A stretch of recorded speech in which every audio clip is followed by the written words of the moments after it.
आपल्यासोबत माजी आमदार रमेश कदम आहेत. प्रचाराची रंगत वाढते आणि अशा वेळेला भास्करराव जाधव यांनी त्यांना समर्थन देखील दिलेलं आहे. त्याची बातचीत करणार आहे.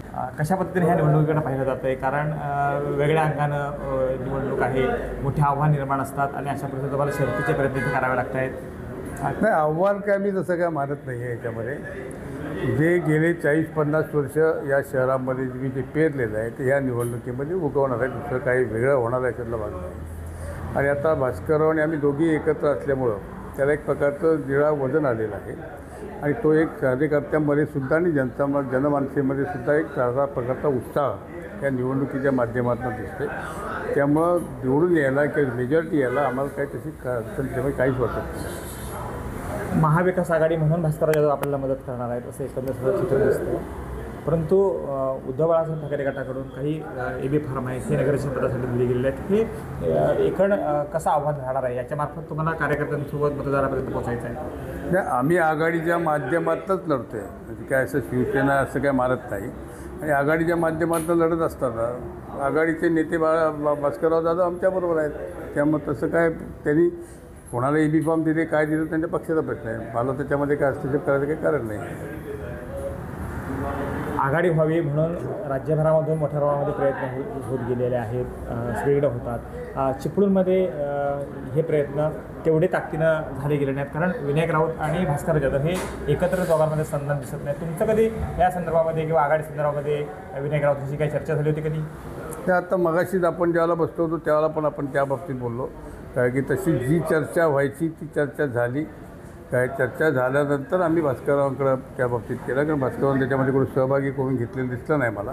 पण त्यांच्याकडे गेल्यानंतर मग त्यांचे काही नेते आले त्यांच्याकडे भास्कररावांकडे, त्यांनी त्याच्यामध्ये लक्ष घालायला सांगितलं आणि भास्कररावांनी त्याला सांगितलं बरं ठीक आहे तुम्ही सांगताय मी लक्ष घालतो. त्यामुळे लक्ष घातलं, मला बोलवलं आणि आम्ही बसून त्या ठिकाणी सीटचं वाटप केलं. बरं, आता ज्या निवडणुका होणार आहेत तर ज्या नगरसेवकांना निवडून द्यायचं आहे ज्या प्रभागामधून, त्या ठिकाणी काही मशालाचे चिन्हाचे उमेदवार आहेत. त्या ठिकाणी आपले उमेदवार कसे आहेत, म्हणजे काय गणितं लावलेली आहेत? ज्या ठिकाणी आमचे उमेदवार उभे आहेत त्या ठिकाणी आम्ही आमच्या उमेदवाराचं काम करणार. त्या ठिकाणी काय बाकी कोणाचं करायचं काही प्रश्न येत नाही. तर आमच्या वाटपामध्ये ज्या सीट भास्कररावांकडे सेनेकडे दिलेल्या आहेत त्या सीटमध्ये आम्ही आमचे उमेदवार उभे केलेले नाहीत. त्या ठिकाणी आम्ही त्या उमेदवारांचं काम करणार. म्हणजे मशाल चिन्हाच्याच उमेदवारांसाठी आपण मतदान करणार आहात? मशाल त्या ठिकाणी मतदान करणारा अशातला भाग नाही. तर ज्या ठिकाणी भास्कररावांबरोबर आमची तडजोड झाली आघाडीच्या माध्यमातून त्या ठिकाणी भास्कररावांनी जे मशाल ह्याच्यावरती उमेदवार उभे केलेले आहेत त्या उमेदवारांचं आम्ही काम करणार, त्यांना निवडून देणार. पण ज्या ठिकाणी भास्कररावांनी उमेदवार दिले नाहीत परंतु आमचे उमेदवार त्या ठिकाणी उभे आहेत आणि ज्या ठिकाणी भास्कररावांनी आमचे ज्याला उमेदवार उभे राहिले जिथे त्यांचे उमेदवार आहेत तिथे आमचे उमेदवार नाहीत आणि आमचे उमेदवार आहेत त्या ठिकाणी त्यांचे उमेदवार नाहीत.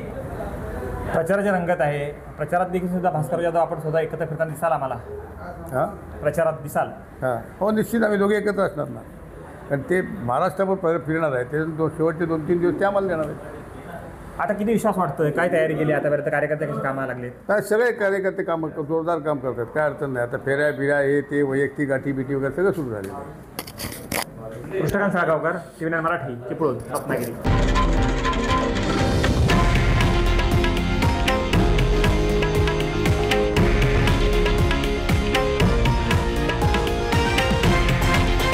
हे आहे देशातील नंबर 1 न्यूज नेटवर्क आणि आपण पाहत आहात TV9 मराठी, एकमेव.